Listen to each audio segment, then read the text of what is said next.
All right, everybody, away we go. Welcome to today's call. It is Friday, my favorite day of the week, November the 30th of 2018. And this is the TRC sales training call, which I'm always excited to do. But I do want to start off with a little bit of a preamble this week and share something that came up in the mastermind. And so oftentimes we'll circle around to a piece of what I would call the head stuff training, because it's important that we are just human beings after all, and it is our mind that controls what we're doing and not doing in our business. And so in the true storytelling brand formula, you look for the hero to enter the story, and the hero enters the story with a problem. But the hero of the story doesn't always know what their problem is. So as it relates to real estate, that hero may very well be the buyer who comes in and doesn't know that financing can be an issue if they're not prepared and ready to go and ready to negotiate with that in hand. The seller might not know that marketing is the fourth step, and if you don't talk about pricing range and how to move up that with condition and staging, they might not know that. So here's the hero of the story not really knowing what their problem is. So we can't always presume that as they enter into the sales context, they know. And I think a lot of times we do that as salespeople. We train ourselves, and then for some strange, odd reason, we presume that other people just simply know what we know. It's the strangest phenomenon when it comes to people, and perhaps it's an insecurity. Maybe it's just a desire that we don't have to explain it to them and that they get it right away. But whatever it might be, I think it's important for you to understand that the hero of the story, number one, when it comes to buyers and sellers, is not us.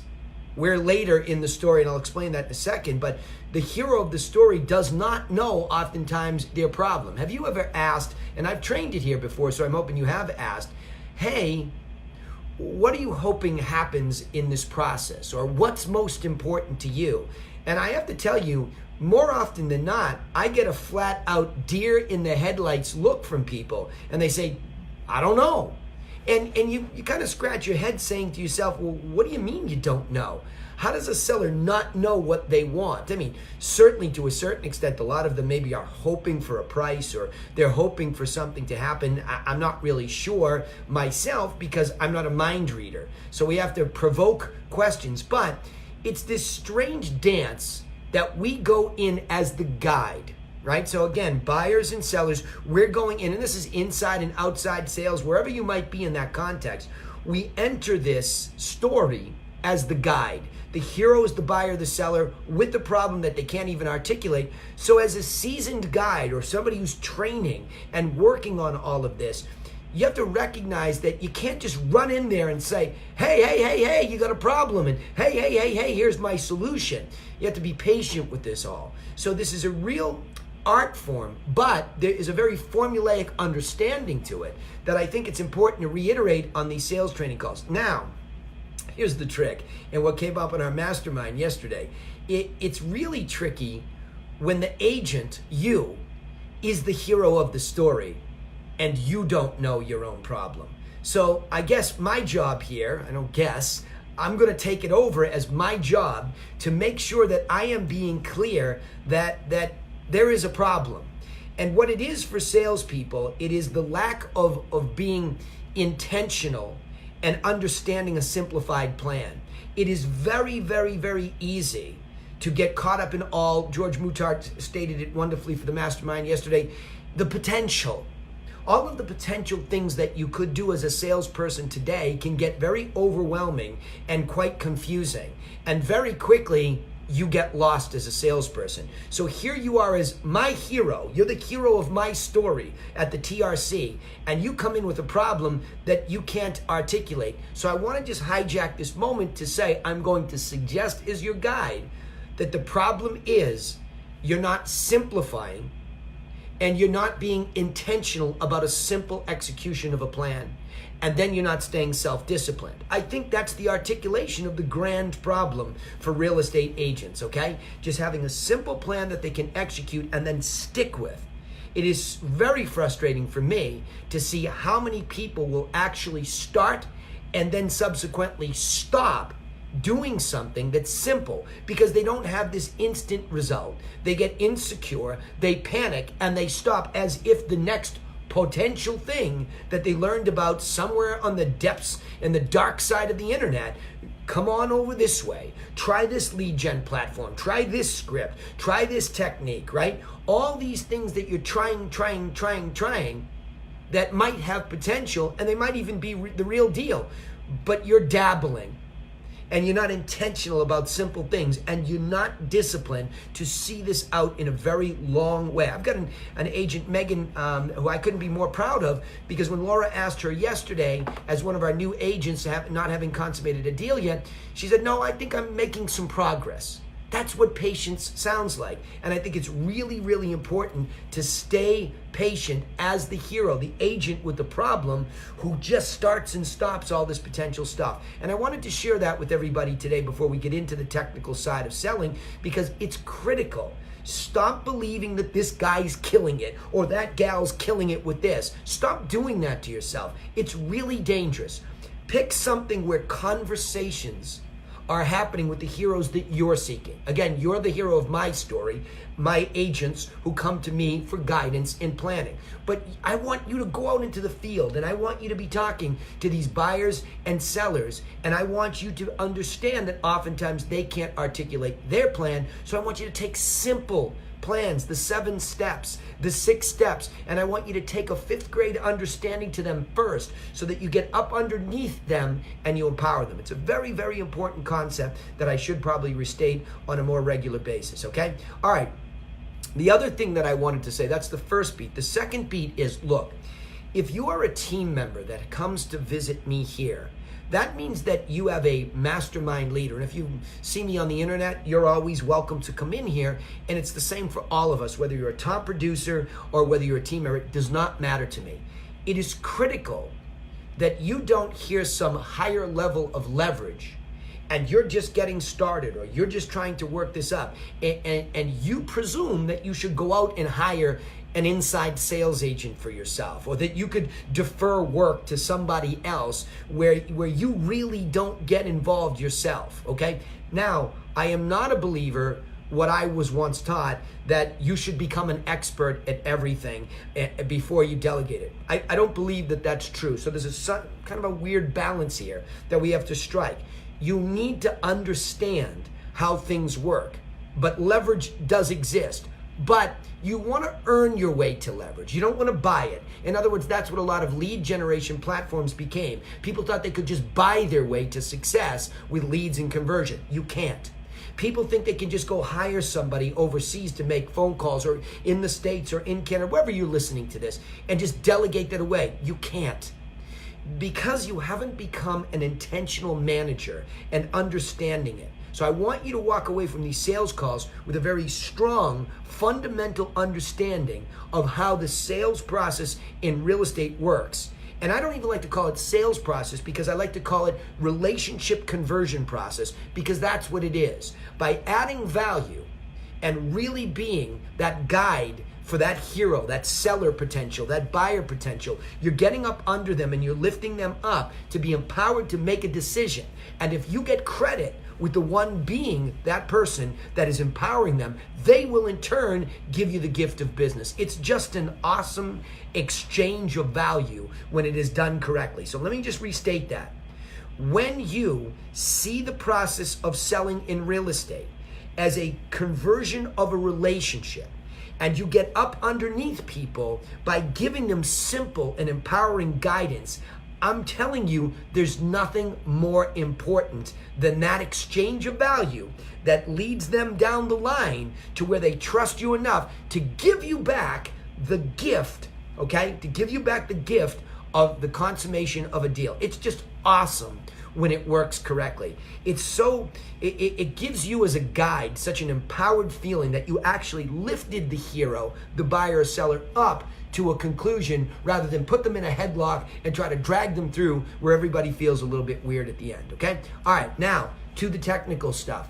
Paul Mihalowicz, one of our top, callers in the group, has been trained thoroughly on calling, and at this point in time is a top producer who does over 60 transactions a year. Yes, he is a guy who now to do that needs leverage, and he needs help from people that help him make phone calls.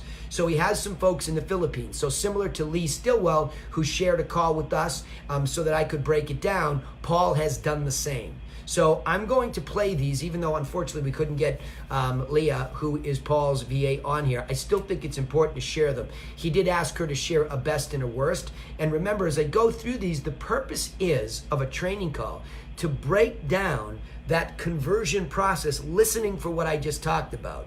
Are we getting up underneath these people, the heroes, the buyers and the sellers, with help? Right in that moment. That's what I'm going to be listening for, and I want you to lean in and listen for the same, okay? So let me just double check my microphones on my live folks in the group. Let's just check them. We good? 2 ways here? Everybody hearing me okay? We good? Check, check? Yeah. Okay, awesome. All right. Sounds good. Okay, awesome. Thank you. So I'm going to play these, and we'll go from there, okay? And anybody else, mastermind member that I asked to be able to talk about something today, remind me after I do these, okay? And then we'll get to you. So here we go. Here's the first one. Oh, hey guys, live mics, okay? Do me a favor, *6 me. *6 me or mute me before I go do these, because it's often hard to listen. Okay, we'll make sure there's no noise. I am on the road, as you can see, in a lovely hotel in Connecticut. So here we go. This is Leah Villegas, working for Paul Mihalowicz as an inside sales agent from the Philippines. Here's the call. Danny, real quick, one question. Hang on. Too late. Yes, it is. Oh, hi, there's Johnson. My name's Ray. I'm with Next Home City Realty, ma'am. Actually, was just giving you a quick phone call about your property 366 East Hanford Park. I thought it was taken off the market earlier this month, but is that something that you're still thinking about selling, or have you already sold? No, we're not. We're not selling. Oh, so you decided to keep it then? Yes. Oh, okay. I hear you. Just out of curiosity here, ma'am, what if you got an offer for a buyer here about full price of the home? Is that something that you're willing to reconsider? Well, I have to talk with my husband about that. Okay. Well, I mean, once you guys actually do end up selling this home, though, and get it sold, what were you guys actually thinking about moving to next? I thought about it. Oh, okay. Well, were you guys thinking about moving locally, or are you thinking about moving out of town? No, it'll be locally. Okay, so you're thinking about moving locally. Okay, and is there kind of like an ideal time frame that you guys are trying to get your home sold in ever? Like, maybe summer, spring? So, I don't know. I don't know. Oh, okay. Well, I guess I'm just really curious here, ma'am, because I thought that the listing was originally it says here on the records that the property was listed back in September before it was completely taken off the market earlier this month. But I guess what made you decide to put the property in the market in the first place? What most people want to do is sell. Okay. Well, did you get any offers on the property at the time when it was listed with the last realtor? Yes, we did. Oh, you did? Okay. What happened to that? Hello?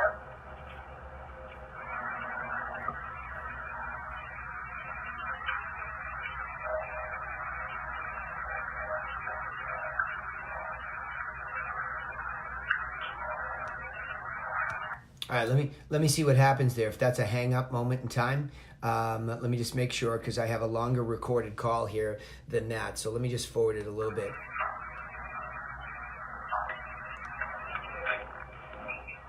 Yeah. Okay. So it looks like she gets hung up on there. So that's pretty interesting to me. There's a couple things there I really want to break down, and I think, hang on one second, got a loud mic there in Redwood City, so I had to mute it. So I really like the pace of this. That's number one. So listening to that, I like the pace. Yes, Leslie, I see your comment on Facebook. She keeps laughing at the seller's response. I did pick up on that, and I think the laugh is some sort of a. It's not intentional. What I would call it is similar to a word whisker. So meaning oftentimes when we get nervous or lost on the phone where the most pressure is because there's zero relationship, we have a short window, this gal's sitting in the Philippines trying to make a connect for Paul, and it's challenging, okay? So you're right, Leslie, that's exactly what it is. It's a nervous laugh, and she should become made aware of it because her pace is outstanding, her English is excellent. There's a couple things there I really like. I also know, and that's why I wanted to play this today, even though Leah couldn't make it and Paul couldn't make it, because I wanted to really hear somebody who knows the game very well himself and has really perfected, and still, like Paul can too, he gets on the phone and he makes a lot of these calls still personally, even as top producers. Those two guys really do it. So Paul can too. I don't know if that was you I cut off earlier, but I'd love to get you involved here in this one too, is that these guys do the job still to this day at an extremely high level. So they're going to give a series of questions to their VAs or inside sales agents locally, whatever the case may be, that keep those folks asking the very questions that they ask and provoke conversation. So I thought it was good, and I'm going to go back and break it down slowly like I did the last time we did one of these, and really go from there. Hey, Cantu, was that, I see your text there, was that you that was chiming in right before I started it? Was that you that asked a question? I said hi. Okay. All right. I said hi. Okay, cool. So stay in my hot seat with me a little bit since Mihalowicz and his gal could not make it. Let's go through this and break it down together. Hang on one second. I'm going to play this again. So if you're just joining the call or just listening, I have Leah Villegas, who is in the Philippines. And she's working for Paul Mihalowicz remotely, who's in Birmingham, Michigan. And a couple things that we picked up on here already. Her pace is excellent, her English is sound, and there's good questions. But let's break it down and see if we can make it better. Hello there. Is this Miss Johnson? Yes, it is. Oh, hi there, Ms. Johnson. My name's Leah. I'm with Next Home City Realty, ma'am. Actually, was just giving you a quick phone call about your property 366 East Hanford Park. I thought it was taken off the market earlier this month, but... Okay, that's interesting language. I like that she just asks for the gal. It's very conversational. Is so-and-so home? Yes, this is her. Great. I'm just giving you a quick call because I saw that this specific property came off the market. I like the language. Came off the market. I like it. So now let's see where she goes from here. Is that something that you're still thinking about selling? Okay. Is that something you're still thinking about selling? Great. We're right to the timing. We're cutting right to the chase. Let's see what the response is. No. Okay, so she cuts her off very quickly. Now, my gut is, Paul, did you want to say something? Oh, I thought someone was saying. No, I'm okay. on mute. Okay, buddy. Sorry, thought somebody wanted to say something. My gut tells me that there you have the knee-jerk reaction. Okay, that's really. Yeah, that's fine. Oh, hey guys, we got live mics here. So if you have to mute me. I Hello. phone call and Hello. Sorry, Eugene. Had to mute him. Sorry. Okay, let me go back to it. Sorry, a little distraction there. All right. So the point is that it's a knee-jerk reaction by the consumer. And this is a very difficult moment for most of you. This is where most of you get thrown off a little bit. And you think to yourselves, uh-oh, it's just a no. And this is where I want you all to plow through. If you're a VA or team member especially and you're new at this is the moment where you plow through, okay? And she does. And she does a good job, but let's watch how. It's very important. How does she do this? Oh, so you decided to keep it then? Okay, now, here's where I was thinking as she went through it. So you decided to keep it, okay? It's a statement versus a question that she started with. She started with, the question, are you still thinking about selling it, right? No. And then she goes, oh, you decided to keep it then. Okay. So that's a presumption that that's what the lady did. And it's a statement. So it leaves her in a very difficult spot versus what? Another question. Because the question would be, oh, did your plans change? Was what I was thinking would be a viable alternative. Okay. So when the answer is, hey, what happened? Saw that came off the market. Were you still thinking about selling? Good question. No. Oh, really? Did your plans change? Yes. Even if she starts to give cryptic, answers, we still have a pathway here to get through this. So let's keep listening.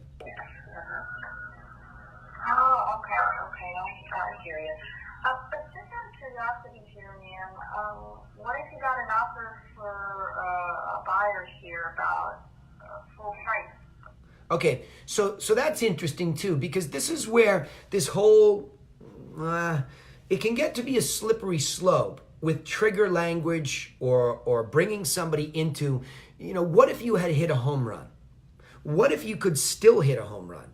What if you could get full price, your asking price? What if you could get that? Would you be interested? Now that makes somebody intrigued because obviously at that point in time that they put it on the market and it didn't happen, presumably, if they even had some level of interest, even if they were just testing the market, quote unquote, and they got full price, they may very well have just bit and taken the full price and moved on, right? That's presuming that they had some interest. Let's see where we go next. Is that something that you're willing to reconsider? Okay, so there's the first language barrier issue. Is that something you would reconsider?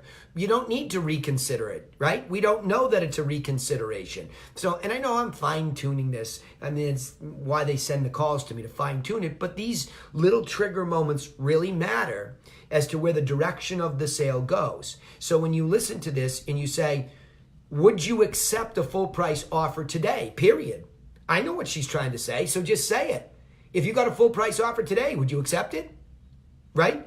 I get it. Yes. And I think she could have been slightly more effective. So now, but she's got this gal leaning in.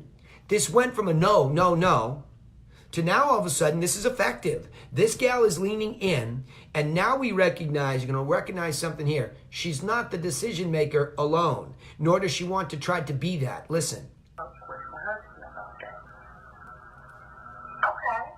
Well, I mean, once you guys actually do end up selling this home, though, and get it sold, what were you guys actually thinking about moving to next? I haven't thought about it. Oh, okay. Well, were you guys thinking about moving locally, or are you thinking about moving out of town?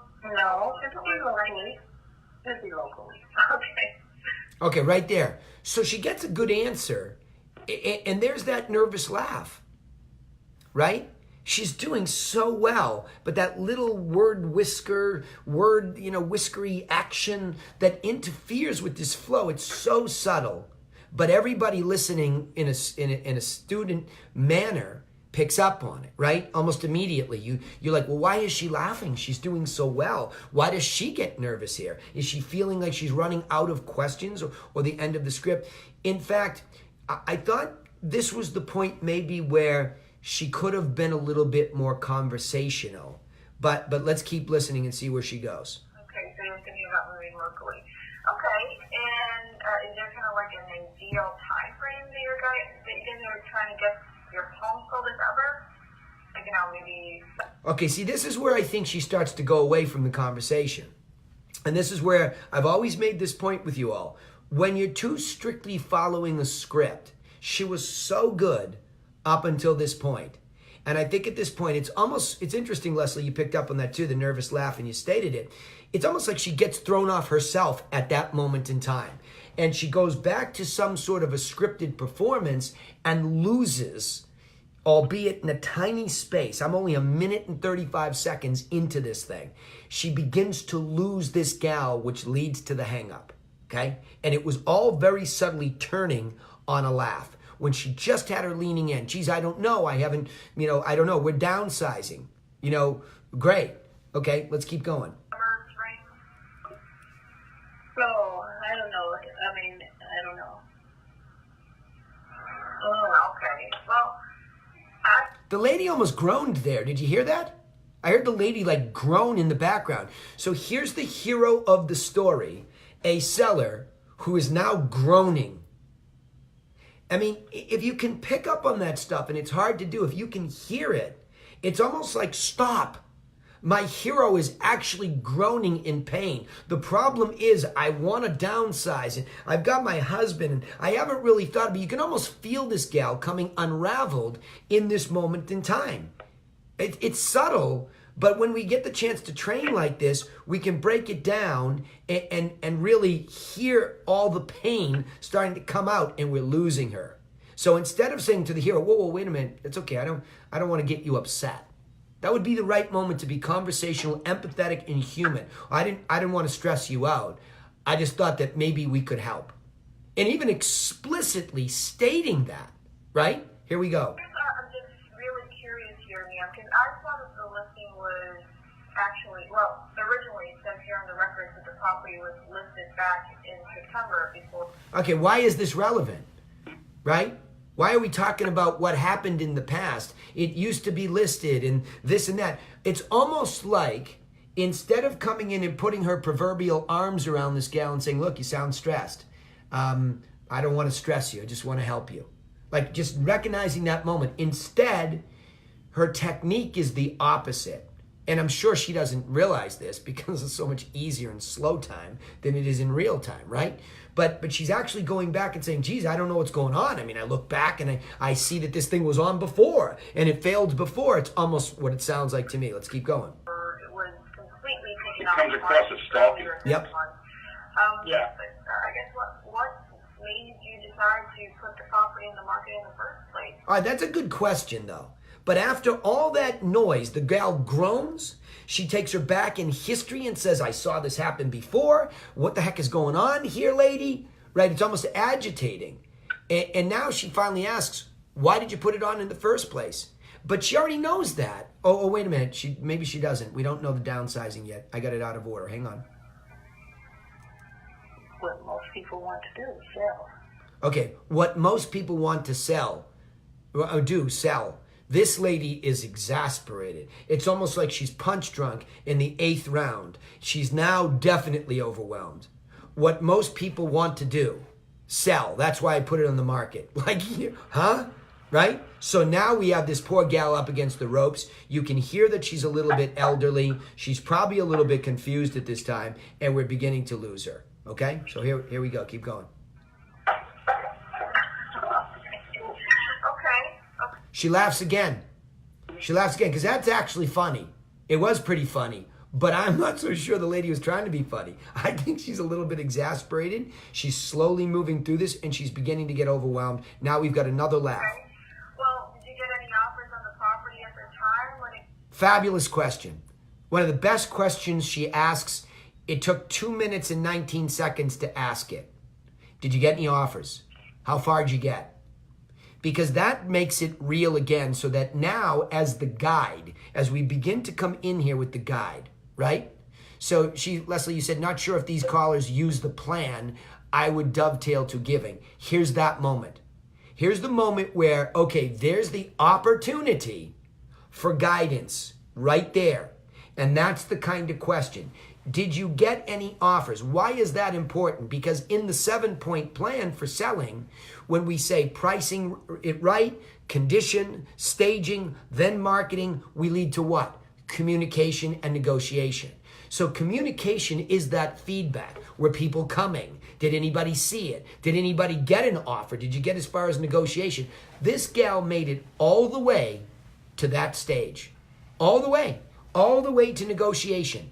She's at stage 6. That's how close they came to selling this property. Let's listen in. Yes, we did.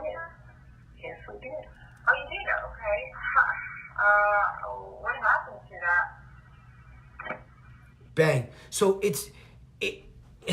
maybe she hangs up at this moment in time because that is the most exasperating question of all.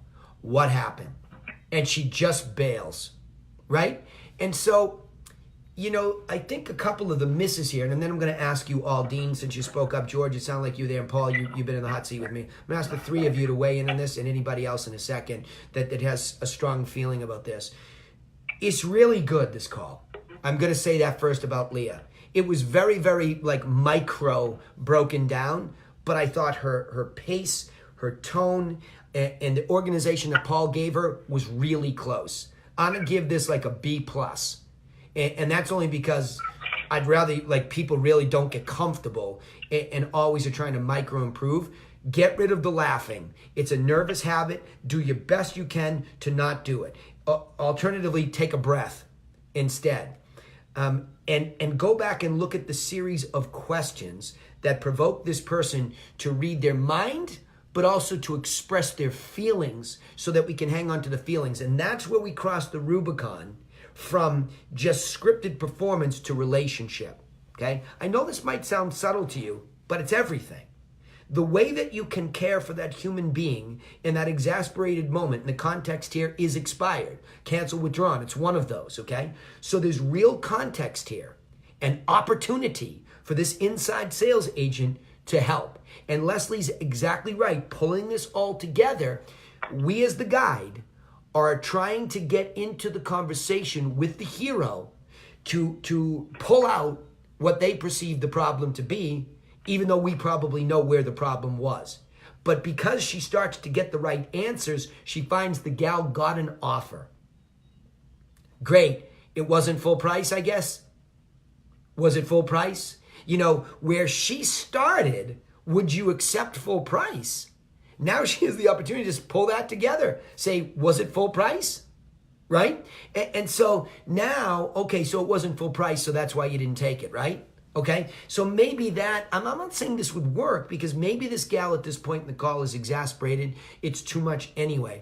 But here's where I lean in and I say, where's the gift here, folks? Right? In this moment, where's the gift? Say, look, just in case you're thinking about coming back on the market, you sound a little exasperated. I know you don't know us. We have a 7-point plan that I'd like to send you out that shows you how you could move locally maybe a little bit easier. I'm not saying we could or couldn't fix it. I'm just saying I've got something for you.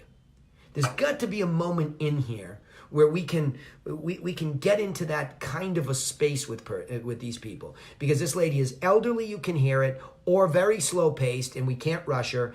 And she actually exhales in an exasperated way, right? She just exhaled. Oh, you could hear her say it, okay? All right, Dino, George, I think that was you. Paul, your thoughts on here, and then I'll open it up to everybody else. Yeah, go ahead. George, go ahead. Okay.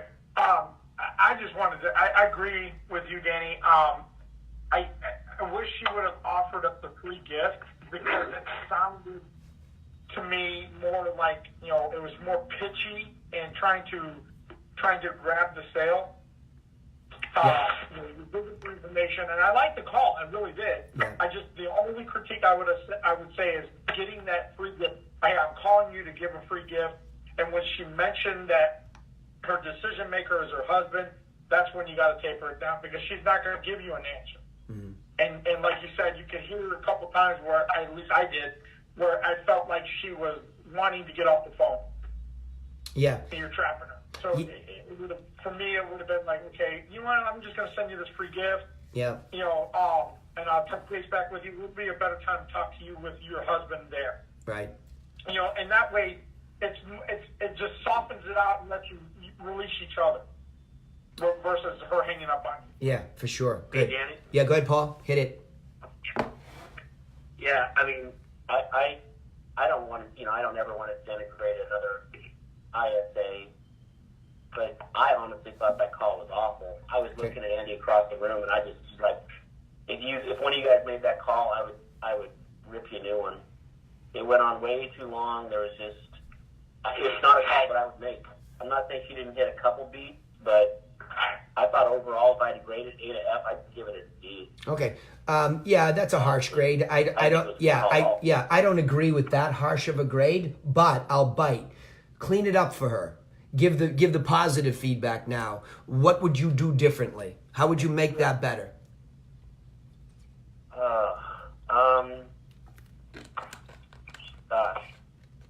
Easy to criticize. Yeah, but you can't do that. You can't do that. You can't do that without lifting her up. So get up underneath. Beginning is good. Yeah, so get up underneath her Okay. and find a way to help her. Okay, let's just talk about like the part like where it does kind of start going south. I'm not going to say the beginning wasn't good. You got me there. Yeah. I guess the beginning, the problematic part for me in the beginning was the quality, and I do believe this is huge, and it really does affect, I think, the person on the other side. And this is a problem when people are calling from overseas or Mexico or wherever. The quality of the call, at least on my speakerphone, and I am on an iPhone 10, was really bad. It was tinny. Yep. It just didn't sound good. So I think that affects the response of the person on the other side, because it sounds like I'm not getting a call from someone down the street. I'm getting a call from God knows where. Why did I pick up? Yep. But I will say that her cadence in the beginning and the initial, I'd say 30 seconds max, was good, other than the call quality. Where I think it went south was right away when the person said, and then I'm paraphrasing because I have been listening pretty acutely and not goofing around the internet while we're on the call. But no, we're not going to sell anymore. We're not going to sell anymore. Yeah. So I think that she could have had a better question there that was more succinct. And when somebody shuts me, I usually consider that just a shutdown. Yeah. The person just doesn't want to talk. Yeah. I mean, obviously they want to sell the damn house. They wouldn't have had it on the market. Yeah. So my next question would have been something like, what changed? Why have you decided not to sell? Yeah, for sure. Something to that effect. All right, good. Hold on. That's the advice I'm looking for, because I agree 100%. That's what I mean. See, it's the value of the questions that the quality started to go down. Okay? In the beginning, she had a good pace. She identified herself. She identified the property. She identified that it came off the market. Are you still thinking about selling? That's just a universal open. It's a logical question, so that works, right? But I totally agree with you. How come you're not going to sell anymore? What happened, right? Something like that, that's conversational, that gets them to go into a conversation about the circumstance. How come you're not selling anymore? What happened, right? So I've actually had clients that have said, well, we just found out my wife had cancer. Right. Something to that effect. I'm like, oh shit, I got to get off this call. I'm sorry. I really exactly. I'll keep you in my thoughts and prayers, and wish you the best. Yeah, exactly. And you could say it in very different tonalities. Is there a reason that your plans changed, right? So, see, that's why we do these training calls, because we bubble up the real situations that actually happen in the field, and then we're more prepared for them and not so thrown off. Geez, that's awful. I'm so sorry to hear that. Look, if we can ever be of assistance in any way, just please let us know, and pardon the interruption, and we'll keep your wife in our thoughts and prayers, right? Period. Get off the phone, okay? Just get off. Just be a good... Yeah, Danny? Yeah, hang on, Gail. Just be a good human being. Go ahead, Gail. Go ahead. Well, I just think that she wasn't connected emotionally. You could just tell when she started laughing. Yeah. So I think that I don't know how you can get somebody to be like that. Yeah. You just have to care about people. But maybe it doesn't have to be so where, I don't know. I just know she wasn't emotionally involved with her. She wasn't listening.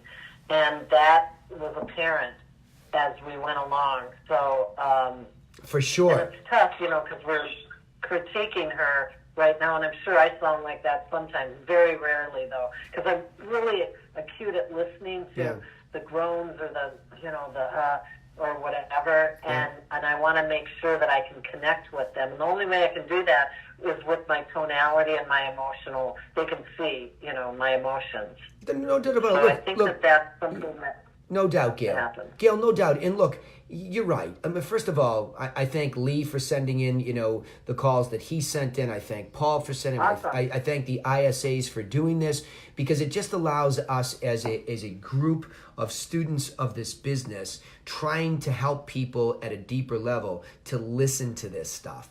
and to say the subtleties begin to make a huge difference. And see, the reason why that connection to the human being, which I've been preaching for now years, right?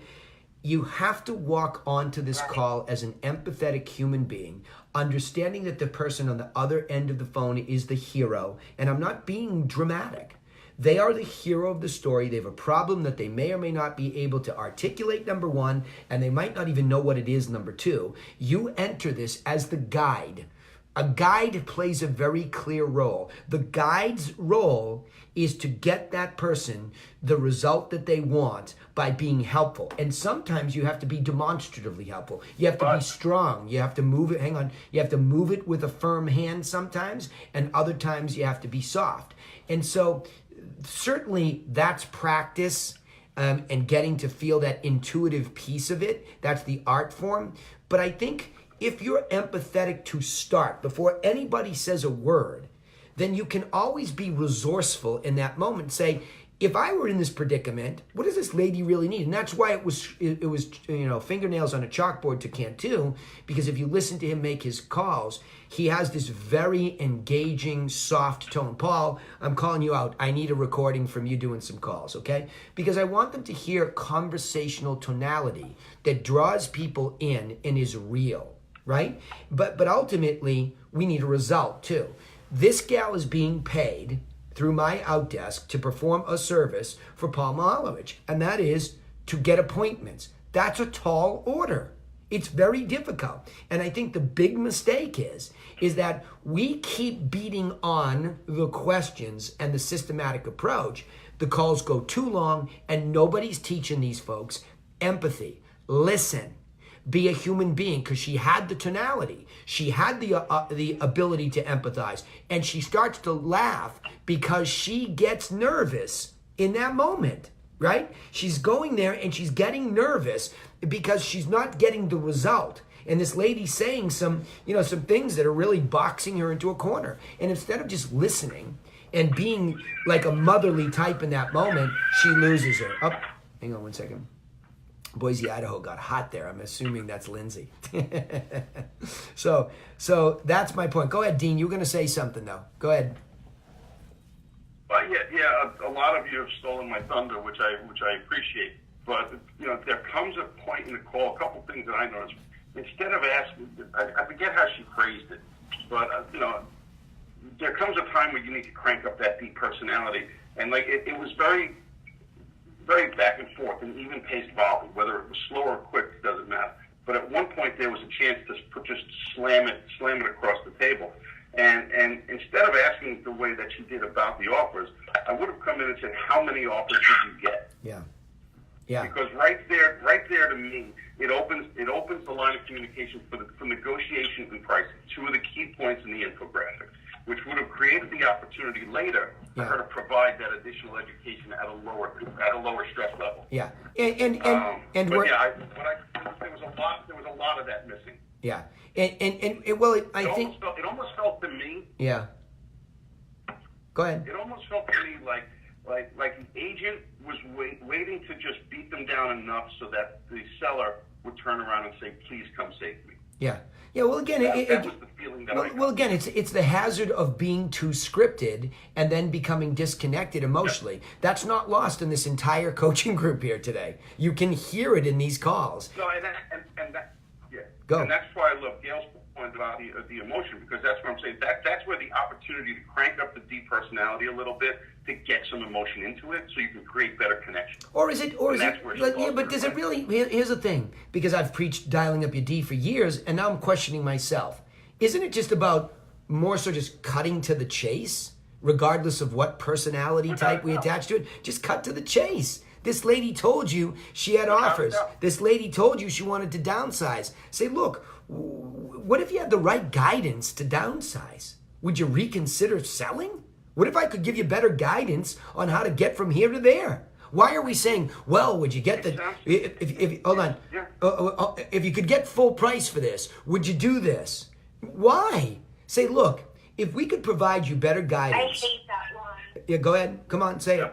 Say it, Laura. What are you saying? You hate what? Laura, I hate that line. What? If you get full price for your house, would you take Yeah. Like, it's so salesy. It sounds like so salesy, and I think overall she asked some okay questions, but like Gail said, the emotion in the call was non-existent, and I have empathy for Lee because I've made thousands of those type of calls. I don't think I really understood the emotional and empathetic side to these phone calls until way later in my career. Okay, and what's the difference? And what's the difference? What happened when you, by the way, if you don't know who's talking, that's my Laura, who I'm so proud of in her evolution. So I want to hear this. I want to hear how you make a decision to go from sort of this transactional, here's this script, we memorize it. Remember, we used to do these sales training. It was all about reading the script. And we totally, we totally lost ourselves as to who you and I really are as empathetic human beings. So when did you change it and why? Well, I think we changed the mentality together. Yeah. That we decided we're not in real estate. We're in a business to help people and guide them through the process of the most, biggest financial decision and transaction they'll probably ever make. So really being connected to that just changes your whole tone and mindset when you're reaching out to these people. Does it make you, okay, so here come all the scripters and they come and attack us and they say, oh yeah, I'm this and that and I say this and it's effective and I don't care what you say. Okay, great. So what do you say to them about, can the person who's empathetic, emotionally evolved, can they be effective? And if yes, why? Meaning, can the scripted people be effective? No, can you? You've changed now. Now you're on the phone just helping. Are you effective? Can you be effective? I think I'm 10 times more effective because I have such a faster time making that human connection and making people feel more comfortable on the other end. So people will naturally open up their story, and it's a lot less work, really. There's the nugget we're looking for. Hold on. There's the nugget we're looking for. I just wanted you to finish the nugget, and I want to reiterate it, and I want everybody to hear it. Number one, this is somebody who has done this work for 12 years. This is the major body of work in this human being's life. She was 23 when she started this business, right? Sorry, I just dated you, didn't I? Right? So this is her evolution over thousands of hours of doing this, but with passion and adamantly, as if to have a confrontation, and she is a fiery redhead, she just said 10 times more effective versus what she used to do purely scripted. 10 times is a big statement, but the reason was what we were looking for. Paul Cantu had it earlier in the call, right? Like a true pro. I just didn't want to hammer somebody who just has never been trained like this, and the reason for bringing her on. And Mihalowicz came on the call a little bit late here, so he'll have to go back and listen to it. I had to mute his mic here. Paul, you're in the car. It was loud. So this is for your team's benefit because we so appreciate that you brought this call. The point here is what Laura just said. She can cut to the chase so much faster when she is emotionally connected and empathetic to the fact that this is a very large financial transaction that causes stress. Period. Think about that. That she can actually cut to the chase, get the answers that she really needs to see, is there an opportunity for guidance or not? So the time frame squeezes too. And people tend to cheat towards saying, yeah, but if you just ask these questions, you can. No, it doesn't go like that. In fact, I want to share something else, and I want to segue here because I wanted to get it into today's call. Yesterday, we did the campfire call where we do every 2 weeks, we go through the seller course, then the buyer course, and then the agent course. Those are the fundamentals at the TRC that we teach. Those 3 fundamental systems that are just the universal way somebody buys, somebody sells, and how an agent runs their business. That's it. Simple. But I made new distinctions this time as I went through the 6 points for the buy side. what was interesting is that we came to look at this thing and said, yeah, universally, that's pretty close to the way that a buyer goes through this. We tell them we're their representative. We tell them why it's important to get financially ready, right? Then we show how that financial readiness lines up to features and benefits that the money can buy. Then we get out and we tour with them so they see the reality of these properties and we see their reality in the field. Then we get ready to negotiate based on math and we close with care, okay? That's it, universally. But we used an anecdote out of my office with Laura. Laura and I were busy going in different directions. So Laura helps on the sales side in the field. And we had a referred piece of business where somebody came in and they had a very short window where they had to move from California. So their visit was going to be. Now, when she first got into it, the lady was in the throes of not knowing whether she had won the position yet. So she had to come here for an interview, look at properties without knowing what her situation was going to be. Do you think that's stressful? Of course it is. So if we don't listen and we don't conjure up that empathy towards that lady's plight, we are just not in the game. And this lady is sophisticated, sharp. She deals with wealthy people who finance this museum. I mean, she's very sophisticated. So emotionally, if we started to be disconnected, prospects pursued run away, and we sound salesy or lowbrow. And by the way, the gal that referred it to me is as sharp as any woman in this business, okay? So you have this real life situation. So Laura does the right thing, starts to talk about, have you been, oops, Jackie's Spanish music telling me I better wrap it up, right? So the point is that this lady didn't want to talk about stage 2 once she knew we were going to represent her, the financing. I can't even think about that yet. So you see, there's the point too, is that oftentimes, like any kind of script, this is how I tie these two together. If Leah is working a script and she keeps working it because she's supposed to work the script, and she becomes disconnected from this elderly lady who was exasperated enough to the point where she exhales in the middle of the call. You see the point? So now we've got our lady exhaling in California. Go, I can't even think of, no problem. Don't worry about it. When you're ready, we'll talk about it. So let's skip over that stage. What do you think you want to spend so we can begin to show you properties online and their features, and we can show you solds too so you can see what the money's buying out here, so that you know the difference between California and here, so that the features and the benefits of those things start to become real, so that by the time she comes, Laura has a clearer vision of what to tour with her. So we still have this financing thing that really we'd like to know first. Number one, a lot of you want to know it so you know that you're quote unquote not wasting time. But there's again that disconnection with the human. Well, I don't want to waste my time. I don't go out with anybody that's not pre-qualified and you flex your muscle. I can't stand that attitude, right? The bottom line is you ask somebody if you can help them as you're walking through the pinwheel, but it is not always going to go your way or your plan's way, because the hero is exasperated by the challenges and problems that they face.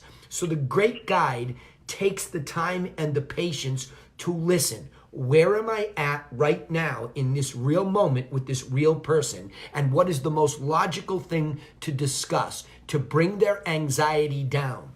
Because the reason for a script, the reason for a plan is simply to keep everybody rooted in a chaotic situation, keep them rooted in a general direction for achievement of the goal. But you do not get to a goal. It's the guided missile technology, right? Guided missiles do not go straight from A to B. They zigzag all over the place because the wind blows, precipitation knocks them down. They make micro adjustments. And that's the purpose of scripts and plans, is to keep us rooted. It's like a compass in the woods. Guess what? Shoot, took a wrong turn on that one. Let me stop. Let me look at where we're at. Let's calm everybody down. Hey, let's pull something out of our backpack, have a snack, have a little water, and reroute ourselves. It is no different in this business. Laura, agreed? Anything you want to add to that?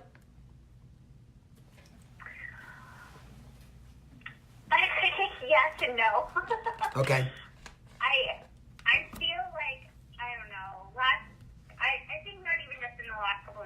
just in the last couple of months, I've really tried to become so in tune with our clients to the point where when I took Ann out, I brought her snacks, I brought her water with me, like just thinking of everything that she might want that would help her in that moment of showing properties after she just left an interview. And I think it really made her feel comfortable just having those little details like noticed for her. Yeah. It's small, but I think she really appreciated it at the end of the day. Awesome. Superb. And I think it's so easy for us to become attached to the outcome rather than waking up and just really realizing what effect we have on people's lives. Yeah, I think you can have a North Star for the goal, right? I think that's very fair game and important. I think you know that your business needs transactions. You know that you need to make X amount of money in a year. You need those things. However, how you get there and how you understand you get there is everything, right? You just said 10 times more effective when you start trying to get there to those goals. And I would say that your success with me continues to climb and grow, more so because we made the how adjustments, right? Which was simple. Understand that we are not the heroes of the story. The guys and gals who are trying to get the transactions or the top producing awards are not the heroes of the story. That is nothing more than a result of treating people properly. The golden rule is the singularly best technique you'll ever have. Guides, scripts, and plans are there like compasses to keep us on the trail so we all don't get blown off trail, right? That's why they're there. Because guide and hero in tragic stories get blown off the side of Mount Everest, right? So, all right, what do we have for final thoughts, questions? I got a little bit more time here. Anybody want to ask a different question, want to weigh in on these? Whatever you like. Let me hear from some of my mastermind members. Danny, this is Leslie. Hi, Leslie. Hi. So I guess the main thing for me is respecting the seller's time.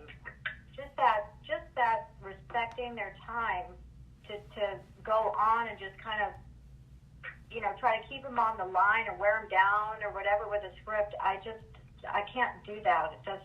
It just doesn't ring true. And that's what I like about it, just being short to the point. And then how can I help? I just much prefer that approach. Yeah. I really think this was close, though. Hey, Paul, I'm going to open up your mic. I forgot to unmute you. Hey Paul Mihalowicz, can you hear me now? Okay. Yes, sir. Yeah. All right. No big deal. I caught you off guard because I know we were going to talk about this later. But this recording is for you and Leah. Leah should listen to it. Hopefully, you should listen to it first and make sure she understands that it's helpful and not smashing her down. We love these calls because we get to rip them apart and unstitch them. I will say this in conclusion: her tone is excellent. It's there. Her potential to add empathy and listen better in the latter part of the call to not get hung up on is very clear. And some tweaks in the conversation are there. So go back and listen to this call, Paul, with her, or listen to it first and make sure she can handle it. And I'm sure she can. It's just that I want to be respectful because we're an aggressive pack of wolves here when we're working on stuff. So I don't want anything to be lost in translation. This is a safe place for people to learn, not an attacking place. This is to get up underneath everybody who has to struggle through these. But I'll tell you the big conclusion here today, Paul, and everybody else. When you don't inject the golden rule somewhere in here that you should treat other people the way that you would like to be treated, and I'll add in the circumstance of having a problem or a challenge in the context of real estate, you're going to run inevitably into problems, hang-ups, less appointments. It's why people aren't meeting with you. It's why people are hanging up with you. There's no doubt about it. It's not the quality of your questions and all that. That can be tweaked. That's technical stuff that can always be tweaked. What it is the lack of the fact that you sound like you care. You lack the caring sound Even somebody with a caring tone, a caring pace, if they're not listening, they're not caring. Because when you listen, you respond to the sounds that somebody makes. You respond to the tone that they use. That's how things change. So there's subtleties, but they're everything. So Paul, looking for that effectiveness from a VA, they have to be trained in that kind of stuff. It's not even any kind of ISA, any person on this call, like you, Leslie, you're a great example. Someone who's relatively new to the business. You must be trained in this stuff.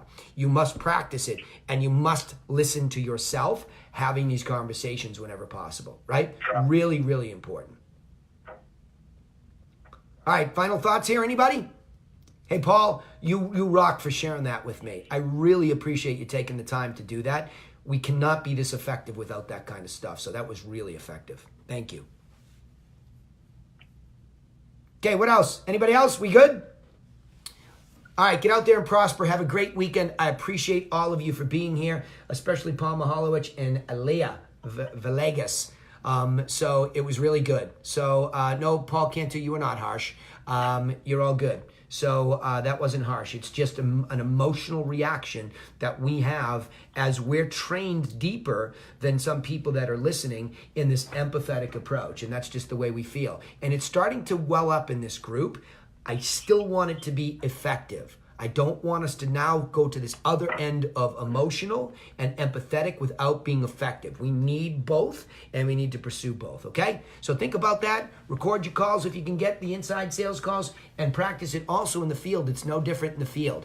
Demonstrate that you're listening. Stop being so dang nervous that you don't know what you're talking about. Come on the campfire calls. You know, all of you that have access to Campfire, go over there and listen to the recordings. We work on the fundamentals so you're not nervous, so you're not lost. And that goes for all you top producers too, who have been doing it on muscle. Get yourself rooted in a better plan so that we all grow more confidently. You teach it more confidently. It's fundamentals first, and then empathy comes a lot easier because we're not so nervous about our own performance. All right? We'll see you all later. Have a fabulous weekend. You all rock for participating, and I'll see you on the other side. Thanks. Thanks, Jerry. You bet. Take care, everybody.